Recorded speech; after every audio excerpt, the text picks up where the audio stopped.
예고해드린 대로 오늘 2부는 이준석 개혁신당 의원과 함께하겠습니다. 어제 치러진 재보궐선거 결과 어떻게 분석하는지도 궁금하고요. 요즘 가장 핫한 인물이죠. 명태균 씨를 둘러싼 논란 어떻게 지켜보고 있는지도 궁금한데요. 스튜디오로 직접 모셨습니다. 어서 오세요, 의원님. 네, 안녕하세요. 네, 어제 재보궐선거 결과가 나왔는데 관심지역이 부산 금정구청장 보궐선거였습니다. 국민의힘 후보가 여유 있게 이겼던데 그렇죠. 원인을 어떻게 분석을 하십니까? 사실 총선 때보다 더 오히려 국민의힘 후보가 잘 나온 그런 상황이었습니다. 네. 그렇기 때문에 아무래도 보궐의 특성이 좀 있었다. 그래서 아무래도 투표가 국민의힘 지지층 고연령층 위주로 됐을 가능성을 봐야 되고요. 두 번째로는 저는 민주당 입장에서는 좀 뼈아픈 부분이 확실히 친노 친문의 민주당보다 이재명의 민주당이 부산 선거는 약하다.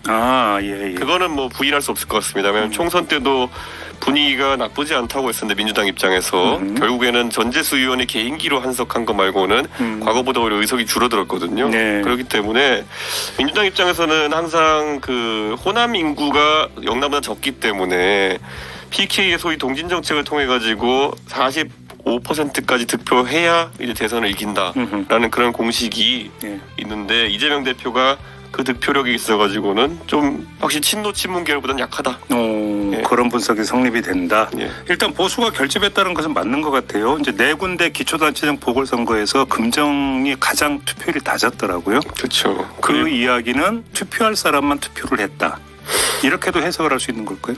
그리고 아무래도 금정구도 이제 부산에서 위치상으로 보면은 저기 노포동 그 버스터미널인데 이런 곳이기 때문에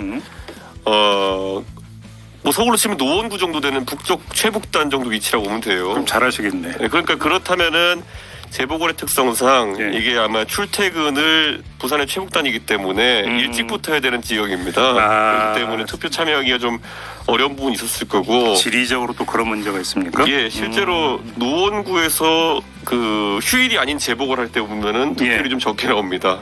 그런 것도 분석할 수 있을 거고요.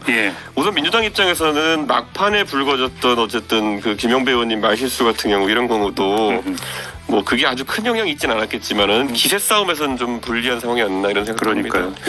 그 재보궐선거 결과가 나온 다음에 대통령실 멘트가 나왔어요. 관계자가 어떤 이야기를 했냐면 금정구청장 선거 결과와 관련해서 보수가 결집을 하면 국민이 호응한다라고 하는 것을 보여줬다.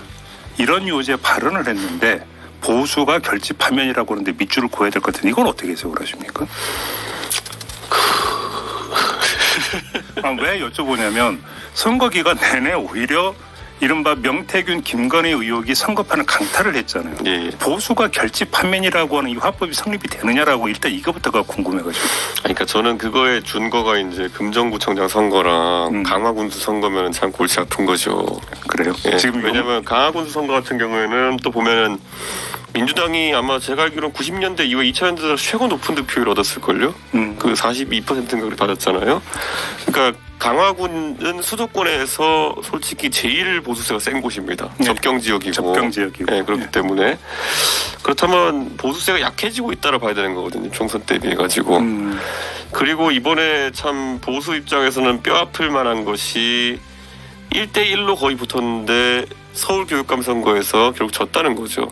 일반적으로 교육감 선거는 지금까지 단일화 안에서 보수가 진 거야라는 것이 일반적인 보수의 시각이었는데 이번에 물론 뭐 제3 후보가 한 분 있긴 했지만은 둘이 합친다 하더라도 결국에는 그 아까 말한 똑같은 조건 이번에 서울 교육감 선거도 그렇게 투표율이 높지 않았기 때문에 고령층이 많이 투표했을 거라는 예상을 할 수 있거든요. 그런 상황 속에서도 졌다라는 게 무슨 의미인가? 원래 수도권 전체를 놓고 보면은 서울이 그나마 해볼 만하다라고 하는 그런 분위기였는데 이번 결과를 놓고 보면은 그 대통령실이 아무 자화자찬한과 관계없이 다음 지방선거 준비하는 사람들은 어제 보고 허걱했을 거다 수도권에서. 그러면 조금 전에 그 대통령실 관계자의 멘트는 또 그 선거 결과를 용산이 잘못 이해하고 있다 이렇게 지금 진단하시는 걸까요? 저는 냉정하게 이번 선거에서 결과를 가지고 조금이라도 그런 어떤 뭐 공을 주장할 수 있는 사람은 한동훈 대표지 용산이 아니다. 실제로 이번에 금정구 선거 같은 경우에는 용산이나 아니면 그 친용산계 의원들의 사실상 소극적 참여 속에서 한동훈 대표가 어쨌든 상주하는 모습을 보이면서 거기서 선거 결과에 책임을 지는 양태로 지어졌거든요. 네. 그런데 이 결과가 뭐 20% 넘는 격차가 나왔으면은 그건 그거대로 인정을 해줘야 되는 거죠. 근데 인정을 할까요, 용산에서? 안 할 겁니다. 그 영광군수 선거 결과는 어떻게 평가하세요? 조국 혁신당 입장에서 어떨 거라고 보십니까? 그게 그러니까 조국혁신당 입장에서는 뭐 나쁘지 않은 성과일 겁니다. 왜냐하면 그 어쨌든 전라도 지역에서 네. 20%대 득표율을 가졌다는 것만으로도 어쨌든 나중에 혹시나 대선 국면에서 조국혁신당이 독자 후보를 내게 됐을 때 상당한 표를 잠식할 수 있다는 능력을 보여준 거거든요. 이게 소선거 후자에서 이제 가진 그 제3정당의 영향치랑 이게 전국 단위 선거에서 단일 후보로 붙었을 때 그 가치라는 거는 엄청나게 차이가 크거든요. 네, 그렇죠. 조국혁신당은 이번에 소기의 성과는 있었다라고 볼 수 있을 것 같다. 그렇게 평가하세요? 예. 그리고 여기서 볼 수 있는 건 뭐냐, 아까 제가 말했던 것처럼 이재명 후보가 영남 출신인데도 불구하고 네. 그 이재명 대표에 대한 영남 득표율은 생각보다 그렇게 잘 나오지 않았다 이렇게 평가하고요. 하지만 반대로 이번에 그 호남에서 벌어진 군수선거 둘 같은 경우에는 그래도 정권 교체나 이런 거에 있어가지고 맏형은 민주당이다. 이재명 체제의 민주당이다라는 거를 오히려 그 지역에서는 좀 인정해준 결과가 아닌가. 그래서 저는 이재명 대표 입장에서는 뭔가 이길 만한 데서 이기고 질 만한 데 졌는데도 깨름칙한 결과로 느껴질 것이다. 그럼 지금 의원님의 말씀은 종합 정리하면 이른바 중도 확장력이 아니라 영남 확장력. 이재명 대표에게는 여기에 물음표가 달렸다. 그렇죠. 이게 사실 민주당이 이제 수평적 정권 교체를 이제 DJ 때부터 할 때 네. 결국에는 지역적으로 충청도를 어떻게 확장해 나가느냐. 처음에는 그것이 DJP였고 그 다음에는 수도 이전. 이 문제였잖아요. 노무현 대통령 때는. 예. 이 두 가지가 우선 기본이 깔려야 되는 거고 뭐 문재인 대통령도 그 당시에 보면은 안희정 지사 그 당시엔 개인적인 인기가 있는 상황이었기 때문에 충청남도가 상당히 민주당에 유리한 지역이었거든요. 그러니까 그런 요소가 기본이고 두 번째가 얼마나 그러면은 뭐 TK는 차치하고 PK에서 확장성을 보이냐. 적어도 서부산에서는 의원 두세 선 배출할 정도의 분위기가 돼야 되는 거거든요. 그런데 지난 총선 그러니까 이재명 대표 지휘하에 치러진 총선에서 예. 서부산을 상실했고 전재수 의원 개인기 빼고는요. 예. 그리고 이번에 아무리 금정이지만은 총선 때보다 더 표가 안 나왔다고 하는 거는 굉장히 뼈아픈 걸 겁니다. 그러면 여기서 종합정리 차원에서 이 질문을 드리고 싶은데 보수 정치권 결집은 아닌 것 같고 부산 금정 같은 경우 보수 유권자층이 결집했다. 일단 이렇게 가정을 해보죠. 그러면 네. 선거 기간 내 이른바 명태균 요인이 그럼 보수 유권자층에는 거의 영향을 미치지 않은 것이냐라고 하는 질문이 따라붙는데 이 점은 어떻게 보십니까? 이게 그러니까 그 민주 진보 진영을 생각하는 명태균 이슈와 어허. 보수 진영을 생각하는 명태균 이슈가 좀 다르다 이렇게 보면 될 것 같습니다. 지금 어떻게 다르나요? 제가 계속 보면서 느낀 게 뭐냐면은 민주 진보 진영 이것이 탄핵의 시발점이라는 것까지 진도가 나가 있어요, 이미 마음속으로. 네. 그러니까 진도를 저만큼 빼놓고 그거에 오히려 끼워 맞추고 있는 상황입니다. 쉽게 이제 제2의 태블릿 이렇게 이야기를 그러니까 하죠. 탄핵이어야만 하는 겁니다. 네. 그러니까 계속 이제 저한테도 와서 계속 한 얘기가 뭐냐면 제발 증언해 주세요 뭐 이런 거거든요. 근데 뭐 알아야 증언을 하죠. 제가 그때 텔레그램도 제가 본 입장에서 아니 이게 공천 관련 내용이 있긴 한데 이게 결국은 내용이 이게 도와주기 어렵다는 취지라 가지고 나는 완결성이 떨어진다 본다. 제가 그 말을 거의 한 3주 동안 반복했거든요. 근데 계속 하는 얘기가 뭐냐면은 꼭 공천 개입이어야만 하는 거예요. 제 입장은 얼마나 황당합니까? 그러니까 지금도 그러니까 명태균 이슈를 보는 입장에서 네. 민주 진보 진영 쪽에서 보는 사람들은 이미 결론이 다 있어요. 그 사람들 마음속에는. 그래요. 이건 탄핵이어야만 해. 그러니까 그런데 적어도 가운데부터 보수에 해당하는 지형 속에서는 야 근데 뭔가 좀 아직까지 채워야 될 공간이 많지 않아? 이런 느낌을 가진 유권자가 많으니까 거의 영향이 없는 거죠. 그렇게 분석을 하세요. 이야기 나왔으니까 자연스럽게 그쪽 관련해서 좀 질문을 몇 가지 드려야 될 것 같은데 엊그제 공개된 그 대화 캡처본 있잖아요. 여기 의원님이 등장을 하지 않습니까? 이게 어떤 건이었는지 추정이 좀 가능할 것 같은데 어떤 건이었어요? 제가 그 약간은 장난스럽게 얘기했지만은 그 오빠가 워낙 사고를 많이 쳐가지고 어떤 사고 얘기한지 모르겠습니다. 솔직히 말하면은 그때 선거 기간 중에도 사실 뭐 왕자부터 시작해가지고 많았잖아요. 갑자기 개사과에 무슨 뭐 네네네네. 우크라이나 귤에다가 뭐 별거 다 있었어요. 예. 그러니까 제가 거의 뭐 최소 한 다스 이상입니다. 근데 그 대화 내용에 보면 명태균 씨가 그러니까 그 대화가 이루어진 다음 날 의원님을 만난다고 지금 되어 있잖아요. 저는 그걸 명태균 사장이 만난다고 생각하진 않았어요. 아 그렇게 해서 그랬어요?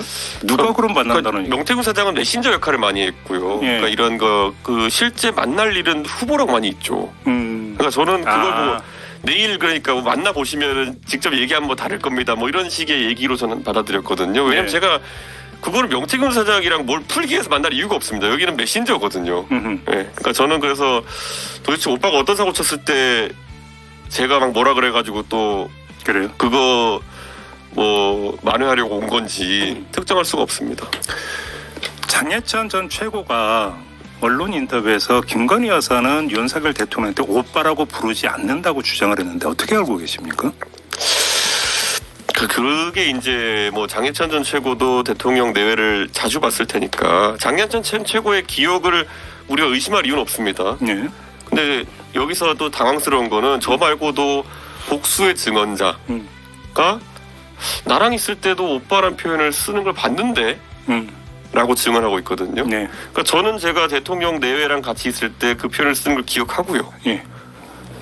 또 최근에 진중권 교수를 만나서 얘기하니까 진중권 교수도 그걸 기억한다고 하더라고요. 오빠라고 호칭한 거. 본인과 이거 저랑 같이 진중권 본 게 아니라 진중권 교수가 그 내외랑 봤을 때 오빠라는 표현을 쓴 걸로 기억한다고 이제 얘기했거든요. 예. 그러니까 이게 다수의 기억이 왜곡될 수가 있을까요? 그래요. 예. 그냥 오빠라는 호칭을 그 부르는 걸 여러 사람이 들었다.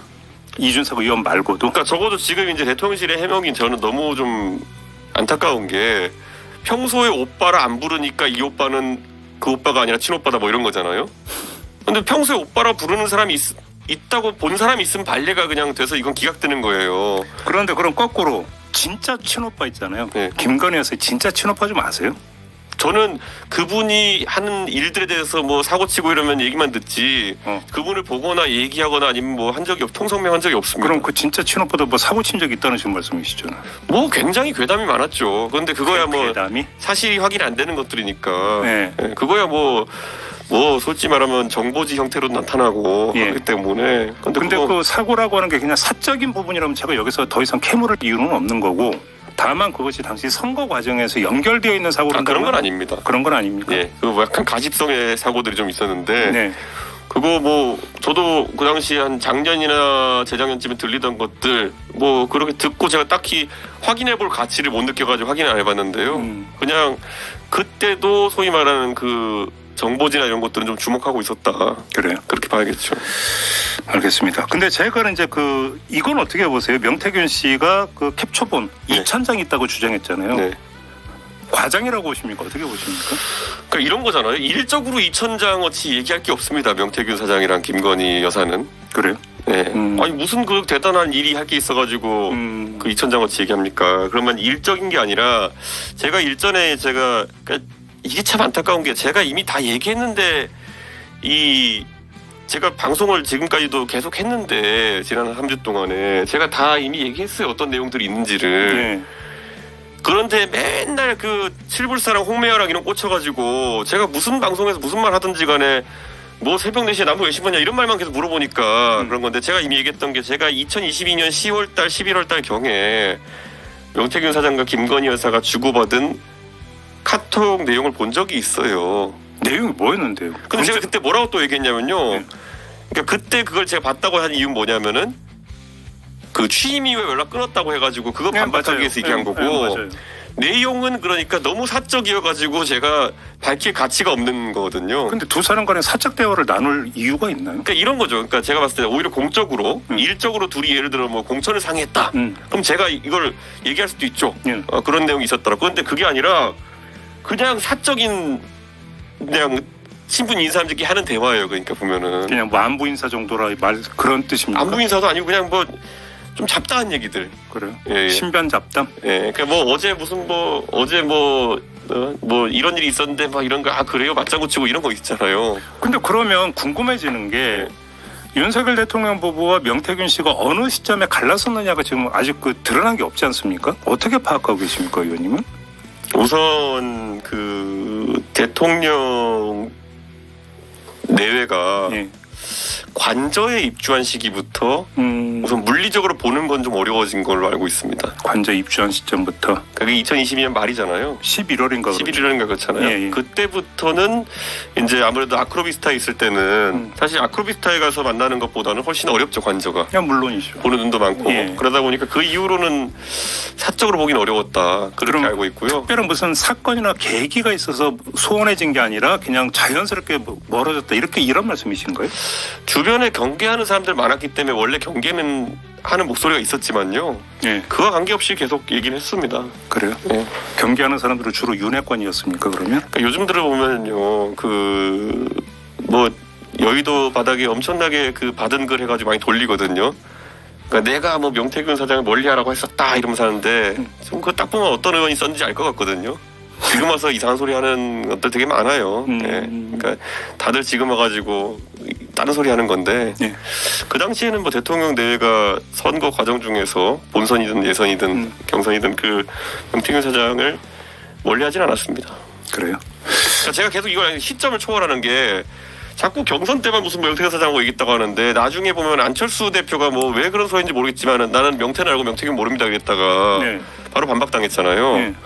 그때 그러면 안철수 대표도 그분이 뭐 머리가 나쁜 분이 아닌데 왜 최진석 교수 그 선대위원장과 안철수 후보 측은 명태균 사장이랑 이런저런 그 연락을 주고받았을까? 그 명태균 사장이 증언한 게 뭐냐면은 최진석 교수였나요? 그 증언이 하신 분이 원래 명태균 사장이랑 만나서 이게 뭐 하는 사람인지 이랬는데 곧 10분 뒤에 윤석열 대통령이 전화 올 겁니다. 하고 진짜 전화가 왔대잖아요. 그 다음부터는 여기가 진짜 무슨 밀사 같은 거구나 해가지고 얘기했다는 거 아닙니까? 그러면 이런 거예요. 그러니까 그건 역할이 부여된 겁니다. 그거는. 그렇죠. 아니 안 그러면 왜 10분 뒤에 전화를 해요 거기다가. 그렇죠. 그러니까 저는 지금 와서 되게 안타까운 게 여권에서 명태균 사장 얘기가 나오니까 스스로 자꾸 이제 거짓말을 쌓아가면서 그 명태균 사장이랑 뭐 실질적으로 일을 했다는 것 자체를 인정하면 큰일 나는 것처럼 불가촉인 것처럼 이제 만들어버렸어요.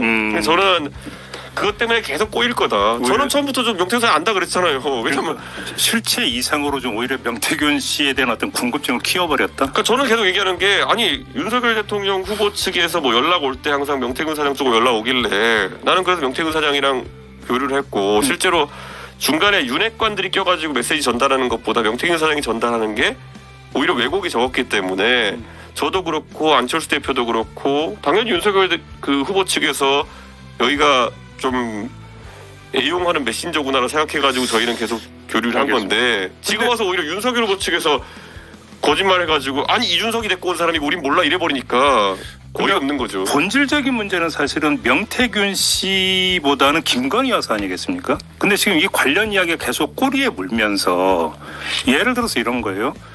그 명태균 씨 그 윤석열 대통령이 김종인 위원장과 만나는 과정에서 6월 28일에 명태균 씨 전화로 김건희 여사가 전화가 왔다. 좀 만나달라는 요청의 전화가 왔다. 이게 지금 공개가 됐어요. 이게 김종인 위원장이 직접 이야기한 거잖아요. 그다음에 명태균 씨 주장에 따르면 김건희 여사가 인수위 면접관을 맡아달라고 요청을 했다. 명태균 씨가 주장을 했어요. 이거는 전부 다 뭐냐면 선거 개입, 국정 개입이에요. 그러면 저는 그 본질적인 그 물음이 지금 성립이 돼야 된다고 보는 게 그 일련의 과정에서 김건희 여사는 도대체 어디까지 선거에 개입을 했고 국정에 개입을 했느냐라는 문제가 본질적인 질문이거든요. 어떻게 파악하고 계십니까? 글쎄요, 저는 아무래도 선거 뛰면은 네. 가족은 함께 뜁니다. 네. 이건 부인할 수 없어요. 뭐 네. 저희 집도 뭐 저희 어머니도 저 도와주시고 하니까. 그러니까 위법성 여부는 둘째 치고 아무튼 김건희 여사의 활약상이 어느 정도냐 이걸 여쭤보는 거거든요. 제가 인지하기로는 그게 두 가지가 있는 것 같아요. 아무래도 윤석열 대통령이 어쨌든 김건희 여사와의 관계 속에서 조언을 들어야죠. 네. 우선 첫째로는 뭐 본인의 당선을 가장 원했을 사람이 김건희 여사니까요. 그게 하나 있는 거고. 네. 두 번째로는 예를 들어 제가 지방선거 공천할 때도 보고 이렇게 하면서 느낀 게 뭐냐면은 김건희 여사를 좀 파는 사람들이라고 해야 될까요? 이런 사람들이 더러 있었어요. 그래요? 네, 그런데 제가 이제 이런 거는 늘상 있는 일입니다. 뭐냐면은 저도 그러니 가끔 경우인데 뭐 이준석이랑 친하다 해서 저한테 확인 들어오는 경우도 있고. 그런데 일부 경우들은 그때 지방선거 때 그래서 공천 보면은 저랑 권성동 원내대표가 그 당시에 너무 이상해가지고 아니, 김건희 여사랑 별로 관계가 없어 보이는 사람인데 김건희 여사 이름을 대는 경우도 있고 해가지고 저희가 저는 실제로 확인한 적도 있거든요. 네. 그 두 내외한테. 그러니까 저는 그런 부분에서 약간 이상한 점이 있었지만은 거기서 김건희 여사가 예를 들어 누굴 찍어서 이렇게 막 밀거나 하는 거는 최종적으로 확인된 건 없었다. 그래요? 네. 그럼 면접관 제안에 따른 명태균 씨의 주장의 신빙성을 어떻게 평가하십니까? 그거는 명태균 사장이 계속 주장하는 건데 글쎄요. 그거를 어디까지 믿어야 될지는 저도 그래요. 명태균 사장 잘 알지만은 제가 이것도 확답을 할 수 없죠. 제가 왜냐하면 둘 간의 대화였을 테니까요. 그러니까 그 개연성을 여쭤보는 거예요. 당시 어떤 그 관계도를 아시니까. 그러니까 이런 거예요. 제가 항상 봤을 때 이런 전원이 있을 때 진짜 아다르고 어다르잖아요. 네. 네. 아이고 뭐 선생님이 뭐 들어와가지고 아예 면접관이 돼가지고 봐주세요인지 아니면 그냥 그냥 한분한테 딱 보고 느낌을 알려달라는 건지 뭐 다 다를 수 있거든요. 뉘앙스의 차이다. 아니요, 저는 그렇게는 안 보는데 우선 명태균 사장의 주장이 지금 많이 나오고 있는데 이 중에서 어느 것이 과장이고 어떤 것이 진짜인지는 지금 저도 헷갈리는 부분이 있거든요. 알겠습니다. 네. 이 지방선거 공천 개입 문제가 지금 불거지지 않았습니까? 근데 이게 뭐 경남지사, 강원지사 이야기까지 지금 나온 상황이세요? 나온 상황인데 그때 대표셨잖아요. 네. 어떻게 알고 계십니까? 지금 계속 이제 문제를 삼으려고 하는 게 저는 솔직히 이번에 경남지사 선거를 막 언론이 주목하는 걸 보고 내 기억에 경남지사 선거는 그때 윤한홍 의원이 그 출마를 안 하기로 하고 원래 나오고 싶어 하셨던 걸로 알고 있거든요. 근데 안 나가기로 하고 나가지고 그 다음에 박완수, 이주영 두 분의 경선으로 치러졌기 때문에 경선으로 했는데 무슨 문제가 있지라는 생각을 계속 하고 있었거든요. 네. 실제로 그 당시 경남은 우세 지역으로 판단했기 때문에 그렇게 많이 관심을 갖지는 않았습니다. 당 차원에서 그냥 공관위가 다 진행했던 거고 약간 이제 좀 달랐던 곳이 강원도의 황상무 후보를 단수 공천하면서 김진태 후보를 컷오프하는 게 말이 되느냐. 그리고 그것도 이제 뭐 사실 탄핵의 강을 넘자 해놓고 그 다음에 이제 갑자기 하는 게 무슨 일이냐 그래가지고 그때는 또 보복성 얘기까지 나오는 상황이었어요. 왜냐하면은 윤석열 대통령의 검찰총장 청문회 당시에 김진태 그 당시 후보가 굉장히 매섭게 했거든요. 네네네. 그러다 보니까 이게 오히려 오해 살 수 있는 부분이 있으니까 경선을 하자라고 이제 주장했던 사람이 다수였고 네. 그 과정 속에서 번복했는데 그걸 지목하는 거 보고 뭐지 이런 생각을 했거든요. 그러니까 저는 지금 물론 그 과정에서 명태균 사장이 예를 들어서 본인도 약간 그런 방향성에서 뭔가 역할을 했다고 주장할 수도 있는 거죠. 네. 그래도 본인도 예를 들어 뭐 박완수 지사나 아니면 김진태 지사가 잘 되길 바라는 마음에서 뭐 어디다가 보탰을 수는 있겠죠. 근데 이미 그때 박완수 지사는 경선으로 그냥 순탄하게 치러졌고 김진태 지사는 뭐 많은 사람들이 그거 경선을 시켜줘야 된다고 이미 얘기하던 상황이었으니까요. 근데 이제 경남지사 선거도 윤한홍 의원이 그러니까 그 전에에 경남지사 선거 출마를 그러니까 방송까지 나가서 네. 의사를 밝혔는데 접었다. 접는 과정에서 일정한 역할이 있었던 거 아니냐. 요 의혹이거든요.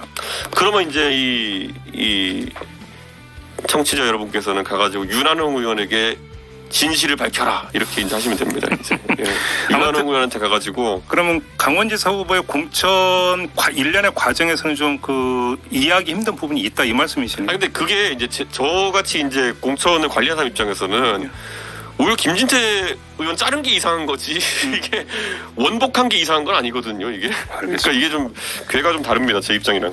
어이구 지금 시간이 다 됐는데 요거 하나만 좀 여쭤볼게요. 예. 7불사 모임으로 돌아가서 예. 지금 그 명태균 씨의 주장이 때문에 2,000장을 갖고 있는데 네. 그러면 그 모임에서 김영선 의원 공천과 관련된 텔레그램 대화만 하나 딸랑 보여줬느냐? 이런 거 이 표현이 적합한지 모르겠는데 공천 협상을 하려고 했다면 이건 상식적 의문이 여기에 그 물음표가 찍힐 수 있거든요. 그러면 좀 더 어떤 값어치가 있는 명태균 씨의 감각에 비춰보면 완결성이 떨어지는 그것만 보여줄 게 아니라 좀 더 시장 가치가 있는 걸 보여줄 수도 있지 않느냐라는 의문이 들 수 있는데 정말로 그 자리에서는 그 텔레그램 대화 이후에는 제시한 게 없었습니까?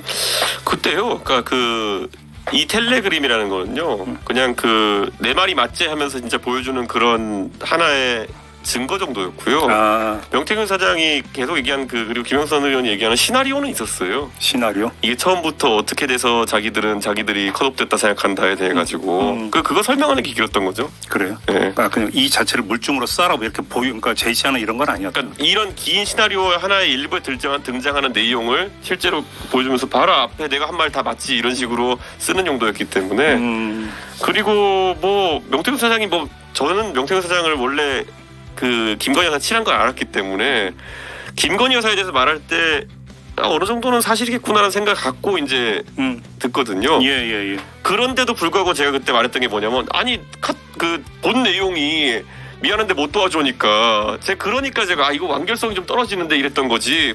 보긴 다 봤죠 그때. 네. 아, 보긴 다 봤다. 다른 것도 보긴 봤다. 다른 걸 봤다면 그때 설명을 들었죠 그때는. 설명을. 네.